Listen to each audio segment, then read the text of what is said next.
में हमें ऑस्ट्रेलिया का एक पुराना टाउन दिखाया जाता है जिस टाउन का नाम यूराना होता है। इसके बाद हम टीनेजर भाव को देखते हैं जो अपनी साइकिल पर रात के समय घर जा रहा होता है और तभी से रास्ते में ग्रेवयार्ड में किसी महिला के रोने की आवाज सुनाई देती है। ग्रेवयार्ड में एंटर होते ही भाव एक ऐसी महिला को देखता है जो नेकेड होती है और इसकी बॉडी पर कीचड़ लगा होता है और वो मदद के लिए पुकार रही होती है। इसे देखकर वो काफी ज्यादा डर जाता है और इसे ऐसा लगता है कि शायद वो कोई भूत है। वो पेड़ के पीछे छुपकर इसकी वीडियो बनाता है और तभी इसे एक और आवाज सुनाई देती है। वो देखता है कि एक व्यक्ति कब्र से बाहर निकल रहा है और इसकी भी वही हालत है। ये देखकर भाव वहाँ से भाग जाता है और फिर हम देखते हैं कि इस ग्रेवयार्ड में और भी बहुत सारे लोग फिर से जीवित हो रहे हैं। इसके बाद हम एक पुलिस ऑफिसर जेम्स को देखते हैं जो एक बूढ़ी महिला की कॉल पर इसके घर जाता है। वो महिला जेम्स को बताती है कि इसके डॉग ने इसकी शीप को मार दिया है और वो बहुत ही अजीब तरह से बिहेव कर रहा है। जेम्स इसके कुत्ते को नॉर्मल करता है और तभी से पुलिस स्टेशन से ग्रेवयार्ड के बारे में कॉल आती है। जेम्स इस लोकेशन पर सबसे करीब होता है इसलिए वो ग्रेवयार्ड जाकर चेक करने लगता है। जेम्स को वही महिला मिल जाती है जिसे देखकर भाव भाग गया था। जेम्स फौरन इसकी मदद करता है क्योंकि वो काफी डरी हुई दिखाई दे रही होती है। तभी जेम्स नोटिस करता है कि इस कब्र में इस लड़की की जैसे और भी बहुत सारे लोग हैं। जेम्स फौरन मेडिकल हेल्प के लिए डॉक्टर अलीशा को बुलाता है जो आते ही सभी नेकेड लोगों की मदद करती है। ये सारे लोग बहुत ही कंफ्यूज होते हैं और बहुत ही ज्यादा घबराए हुए होते हैं। इसके बाद इन लोगों को अलीशा के हेल्थ सेंटर पर लाया जाता है जो कि पास ही होता है, लेकिन वो एक व्यक्ति को इसी ग्रेवयार्ड में भूल जाते हैं जो इस सारी सिचुएशन को देख रहा होता है। बाव ग्रेवयार्ड के बाहर से इस सारी सिचुएशन को देख रहा होता है और यहाँ से निकलने वाले इस व्यक्ति का पीछा करता है। दूसरी ओर डॉक्टर अलीशा इन सभी लोगों को पहनने के लिए साफ कपड़े देती है। जेम्स को लगता है कि इन सभी लोगों ने नशा कर रखा है या ये लोग कोई शैतानी रिचुअल कर रहे थे और इनमें से कोई भी अपने बारे में कुछ नहीं जानता। तभी इनमें से एक महिला को अपने हाथ में वेडिंग रिंग दिखाई देती है जिसे देखते ही उसे याद आ जाता है कि इसका नाम कैट है। इन्हीं लोगों में से एक इटालियन व्यक्ति भी होता है जो इनकी भाषा को समझ नहीं पाता और घबराकर बाहर की ओर भाग जाता है। जेम्स इसका पीछा करता है तभी इसे अपने पास्ट की एक मेमोरी याद आ जाती है जहां वो किसी से भाग रहा होता है। उसे याद आ जाता है कि इसका नाम कार्लो है। जेम्स कार्लो को शांत करता है और इसे वापस हेल्थ सेंटर में ले आता है और जैसे ही जेम्स अंदर एंटर होता है तो कैट को देखकर हैरान हो जाता है। वो कैट को छूने की कोशिश करता है ताकि वो ये जान पाए कि क्या वो असली है, क्योंकि कैट जेम्स की पत्नी होती है जो 2 साल पहले मर चुकी थी। डॉक्टर अलीशा जेम्स को मजाक करने से मना करती है, लेकिन जेम्स इन्हें अपनी पत्नी के साथ ली गई तस्वीरें दिखाता है जिसे देखते ही कैट को अपनी जिंदगी के बारे में काफी कुछ याद आ जाता है। यहाँ तक कि इसे अपने बर्थ मार्क भी याद आ जाता है जिसे देखते ही वो ये बात कंफर्म करती है कि कैट किसी की जुड़वा नहीं है। जेम्स ये देखते ही बहुत ज्यादा इमोशनल हो जाता है और फूट फूट कर रोने लगता है। दूसरी ओर वो व्यक्ति जो ग्रेवयार्ड में अकेला रह गया था टाउन की सड़कों पर भटक रहा होता है और भाव इसका पीछा कर रहा होता है, लेकिन तभी वो व्यक्ति भाव को देख लेता है और इससे पीछा करने की वजह पूछता है। भाव इसे बताता है कि वो कब्र में से बाहर आया था, लेकिन वो व्यक्ति इसकी बात पर यकीन नहीं करता और कहता है कि शायद तुम सपना देख रहे हो। ये व्यक्ति भाव को अपना नाम पैट्रिक बताता है और इसे शराब की दुकान पर ले जाने को कहता है। भाव इसका साथ नहीं देना चाहता, लेकिन पैट्रिक इसे प्रेशराइज्ड करता है। दूसरी ओर मेडिकल सेंटर में अलीशा डेटाबेस चेक करती है जहां इसे कैट का मेडिकल रिकॉर्ड मिलता है जिसमें लिखा होता है कि कैट 2 साल पहले ब्रेस्ट कैंसर की वजह से मर चुकी थी। कैट इन सब बातों को बकवास समझती है, लेकिन जेम्स कैट को इसी ग्रेवयार्ड में ले आता है जहाँ पर वो इसे इसकी कब्र दिखाता है जिसमें बहुत बड़ा होल होता है। कैट कब्र पर अपने नाम को और अपनी डेथ की डेट को पढ़कर पैनिक हो जाती है और वहां से भाग जाती है। इससे पहले कि जेम्स इसे फॉलो करता, जेम का फॉलो ऑफिसर विक वहां पर आ जाता है और उससे सिचुएशन के बारे में पूछता है। जेम्स इसे अपनी पत्नी कैट और बाकी लोगों के बारे में कुछ नहीं बताता क्योंकि वो अपनी पत्नी को फिर से नहीं खोना चाहता। इसके बाद जेम्स डॉक्टर अलीशा को कॉल मिलाता है और इससे बताता है कि इस ग्रेवयार्ड में और भी बहुत सारी कब्रें खुली हुई हैं, जिसका मतलब साफ है कि हेल्थ सेंटर में जितने भी लोग हैं वो लोग फिर से जीवित हो गए हैं। वो डॉक्टर अलीशा को सभी लोगों पर नजर रखने को कहता है जब तक कि वो कैट को ढूंढ नहीं लेता। इसी समय इन लोगों में से एक महिला एक बुक पर एना लिखा हुआ देखती है जिसे पढ़ते ही इसे याद आ जाता है कि इसका नाम भी एना है। सभी लोगों को अपनी लाइफ की मेमोरीज याद आने लगती हैं। कुछ समय के बाद जेम्स को कैट एक पार्क में मिल जाती है जिस पार्क को वो दोनों अक्सर विजिट किया करते थे। जेम्स कैट को ग्रेवयार्ड ले जाने पर माफी मांगता है और वादा करता है कि वो इसका ख्याल रखेगा। ये सुनते ही कैट को याद आने लगता है कि कैसे इसके पति ने मरने से पहले इसका बहुत ज्यादा ख्याल रखा था। इसके बाद दोनों के बीच में कुछ मामलात बेहतर होने लगते हैं। दूसरी ओर पैट्रिक और भाव एक पब में एंटर हो जाते हैं। पैट्रिक यहाँ पर बहुत समय पहले आ चुका था। पैट्रिक इस बात के कारण काफी ज्यादा हैरान था कि सब कुछ बहुत बदल चुका है। इसका दिमाग खराब होने लगता है और वो तोड़फोड़ करने लगता है। इसी समय भाव इसे एक बियर ऑफर करता है। इसके बाद वो ग्रोसरी स्टोर में चोरी करने के लिए जाते हैं। दोनों मिलकर सामान चुराकर काफी ज्यादा खुश दिखाई देते हैं और जल्द ही एक दूसरे के दोस्त बन जाते हैं। पैट्रिक इस बात को लेकर हंसने लगता है कि इस समय नेटिव अमेरिकन को भी स्कूल जाने की इजाजत है।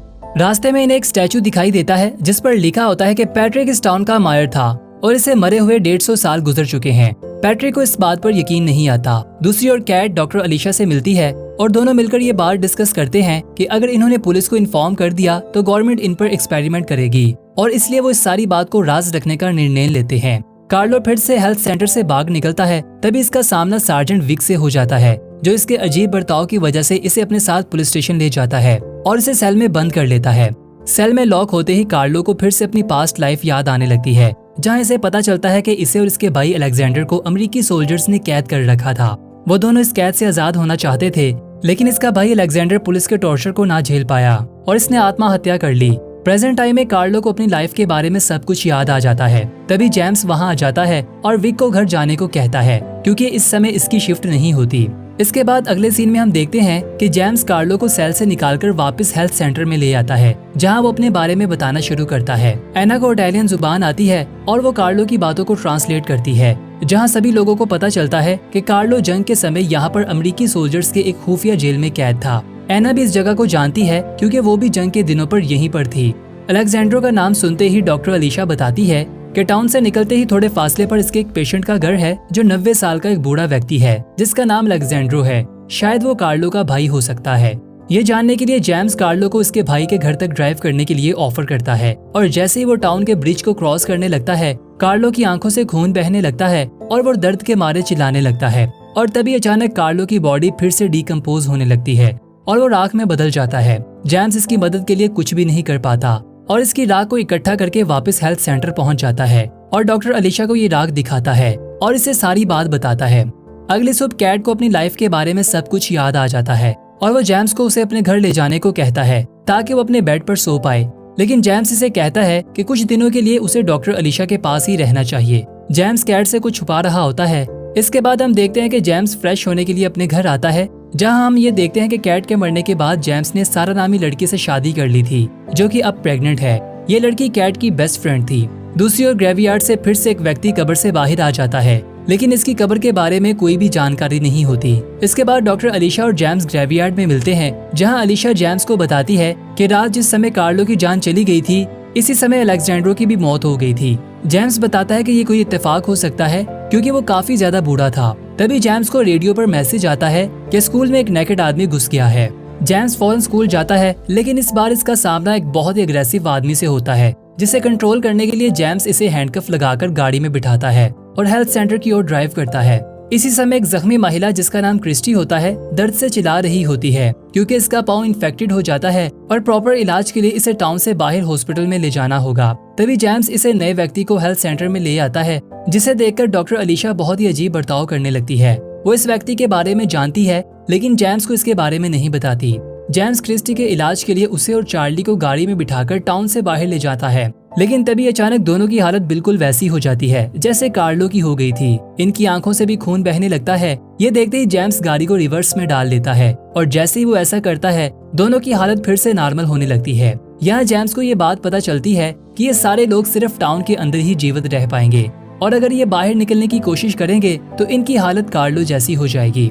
इसके बाद अगली सुबह हम पैट्रिक और भाव को फिर से इकट्ठा होता हुआ देखते हैं, जहां पर हम देखते हैं कि पैट्रिक ने किसी दुकान से पुराने समय के स्टाइल वाले कपड़े पहन लिए हैं। पैट्रिक को अपनी लाइफ याद आने लगती है और वो भाव को बताता है कि वो एक बहुत बुरा मायर था और वो टाउन के लोगों को लूटता था और इन पर जुल्म करता था। पैट्रिक भाव को ये भी बताता है कि इसे एक नेटिव अमेरिकन ने मार दिया था जो इस स्टेट से बाहर रहता है। पैट्रिक अपने घर जाकर कुछ ऐसा लाना चाहता है जो किसी खुफिया जगह पर रखा है, जिसके बारे में वो भाव को भी नहीं बताता। इसके बाद हम एना और कैट को खोले में वॉक करता हुआ देखते हैं। वॉक करते हुए वो उसी ग्रेवयार्ड के करीब आ जाते हैं जहां एना अपनी कब्र देखती है और इसे रियलाइज होता है कि इसका नाम एना नहीं बल्कि मारिया है और एना इसकी बेटी का नाम था जो उसी दिन मर गई थी जिस दिन इसकी डेथ हुई थी। एना अपनी बेटी की कब्र को देखकर रोने लगती है और चाहती है कि इसकी बेटी एना भी फिर से जीवित हो जाए। इसके बाद कैट और एना जेम्स के घर में उसके बैक डोर से एंटर हो जाते हैं, जहां कैट को जेम्स और सारा की वीडियो वाली तस्वीरें दिखाई देती हैं। उसी समय सारा शॉपिंग करने के बाद घर वापस आ रही होती है। दोनों सारा की नजरों से बचकर फिर से बैक डोर से घर से बाहर आ जाते हैं। ये जानकर के इसके पति ने इसकी बेस्ट फ्रेंड से शादी कर ली, कैट का दिल टूट जाता है।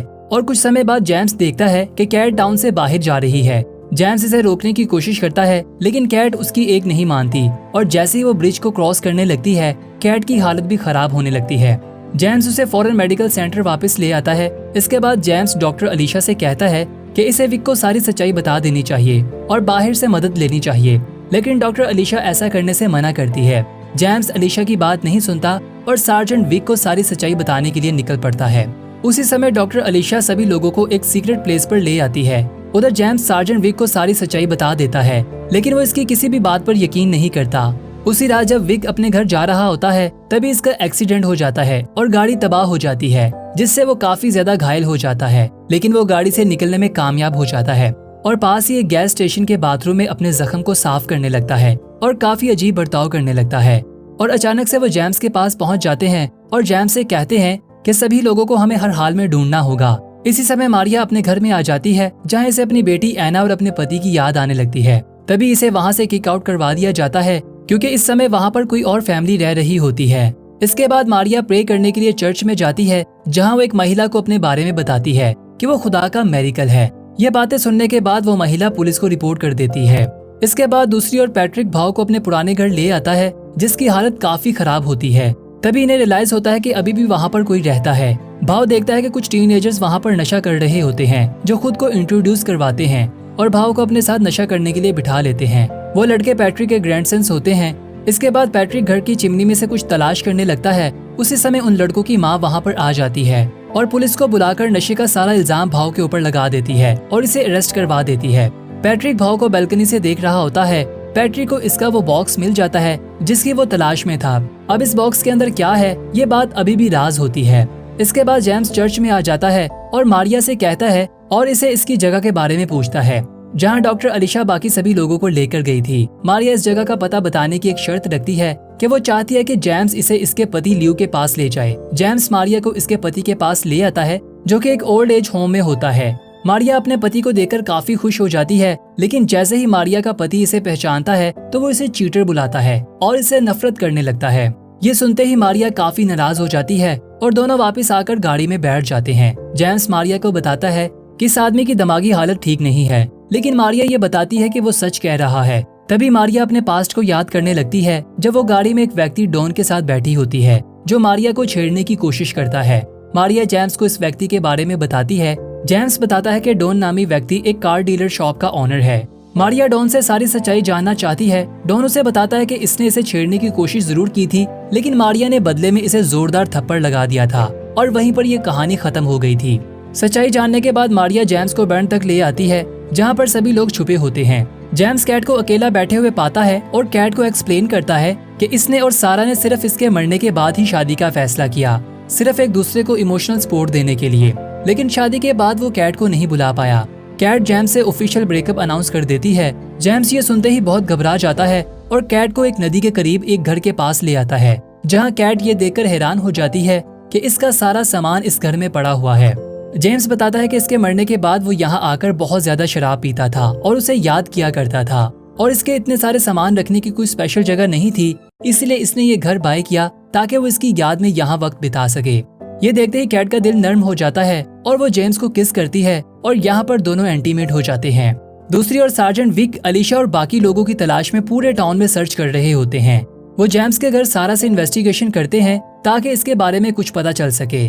उधर बर्न में वो नया व्यक्ति सभी लोगों के साथ बहुत बुरा बर्ताव करता है और क्रिस्टी को जोर से धकेलता है। ग्रुप के सभी लोग इसके बर्ताव की वजह से बहुत निराश होते हैं, जिसके बाद वो ग्रुप से अलग होने का फैसला करता है। डॉक्टर अलीशा से कहती है कि कुछ समय के बाद इसे सब कुछ याद आ जाएगा, इसलिए परेशान होने की जरूरत नहीं।